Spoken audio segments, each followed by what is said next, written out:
اور ایک بات میں بڑے درد دل سے کہنا چاہوں گا کہ خاتون کی عزت اس کے اپنے ہاتھ میں ہوتی ہے.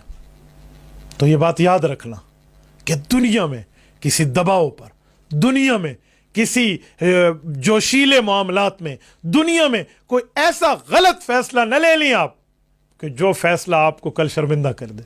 میں کچھ دنوں پہلے جھنگ تحصیل شورکوٹ علاقہ حویلی بہادر شاہ میں گفتگو کر رہا تھا.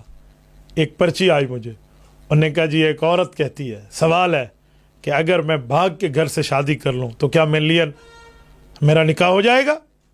میں نے کہا خاتون اپنے نکاح کی خود ذمہ دار ہے، نکاح کر لیتی ہے، لیکن یاد رکھنا اس نے یہ کام کیا تو یہ کہے گی نا کہ میرا جسم میری مرضی نا، میرے اس میں کسی اور کے انٹرفیئرنس کیا ہے. لیکن یاد رکھنا کل اس کے بچے کہیں گے نانا جان کا گھر کہاں ہے، نانی اماں کہاں ہیں، ماموں کہاں ہیں، خالائیں کہاں ہیں، کیا جواب دے گی؟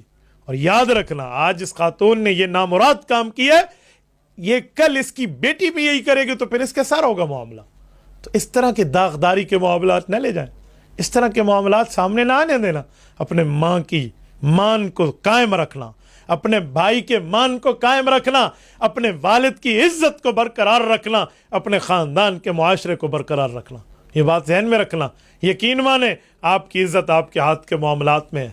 اب وہ نہیں ہے کہ پھونک کے ساتھ اس کو اڑا دیا جائے، جی نہیں، میں فاطمہ اور عائشہ کی وارثہ ہوں. یہ نظریہ آپ کا ہونا چاہیے رضی اللہ عنہا. آپ اندازہ لگائیں، مذاق کی بات نہیں ہے. اما عائشہ صدیقہ رضی اللہ عنہا اور سیدہ فاطمہ الزہرا رضی اللہ تعالی عنہا. آپ سیر الصحابیات اٹھائیے، کتاب لیجئے سیر الصحابیات، خواتین کی اس میں جو ہے نا باتیں موجود ہیں. امہات المؤمنین پر کتاب لیجئے، پڑھیے، سنیے، سمجھیے، ذہن میں بٹھائیے، پھر آگے آپ بیان کریں، پھر دیکھیں. میں ایک بات کر کے بات کلوز کر رہا ہوں، ذرا توجہ رکھنا. اسکول میں انٹرویو لے رہا ہے استاذ، ٹیچر اپنے اسٹوڈنٹ سے، کیا بنو گے بڑے ہو کے؟ کیا پائلٹ بنوں گا، ڈاکٹر، انجینئر. ایک لڑکا کہتا ہے سر میں صحابی بنوں گا. پوری کلاس میں سناٹا. سر نے بولا ادھر آؤ. آ گیا. بیٹا صحابی تو بنتا ہے تب جب کوئی نبی ہو. ہمارے پاک پیغمبر صلی اللہ علیہ وسلم تو آخری نبی ہیں، حضور کے بعد نیا نبی پیدا نہیں ہونا. تو آپ کیسے صحابی بنیں گی؟ کیسے صحابی بنو گے؟ صحابی کا تو نبی کو دیکھنا ہوتا ہے. انہوں نے کہا سر مجھے اتنی ڈیٹیل تو نہیں معلوم، آپ نے بتا دیا تو ٹھیک ہے، میں یہ بات نہیں کرتا، ورنہ میری اماں فضائل اعمال گھر میں حکایات صحابہ کرام کے واقعات فضائل اعمال سے پڑھ کے سناتی ہیں حضرت شیخ زکریا رحمہ اللہ کی کتاب سے، تو میں وہ سنتا ہوں کہ صحابہ ایسے اچھے، تو میں نے کہا میں بھی صحابی بنوں گا. دیکھو یہ ایک ماں کی تربیت ہے.